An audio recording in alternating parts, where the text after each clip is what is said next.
এই গরমে কি রান্না করবেন ভাবছেন? ঝটপট বানিয়ে ফেলুন একদম অল্প তেল মশলায় এঁচোড় চিংড়ি।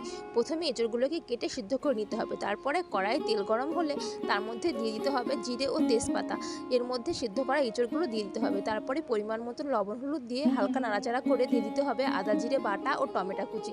তারপরে একটু নাড়ার পরে দিয়ে দিতে হবে লঙ্কার গুঁড়ো। এবার যখন এঁচোড়টি কষানো হয়ে যাবে পরিমাণ মতন জল দিয়ে দিতে হবে। জল দেওয়ার পরে যখন ফুটে আসবে তখন এঁচোড়টি নামিয়ে রাখতে হবে। তারপরে কড়াইয়ের মধ্যে তেল দিয়ে চিংড়ি মাছগুলি ভালো করে ভেজে নিতে হবে। চিংড়ি মাছ যখন ভাজা হয়ে যাবে তারপরে এঁচোড়টি দিয়ে দিতে হবে ঢেলে। এবার এঁচোড়টি যখন ফুটে আসবে তখন নামিয়ে নিয়ে রেডি হয়ে যাবে একদম অল্প তেল মশলায় এঁচোড়। এইভাবে এঁচোড় চিংড়ি বানিয়ে খেলে মাংস খাওয়ার কথা ভুলেই যাবেন।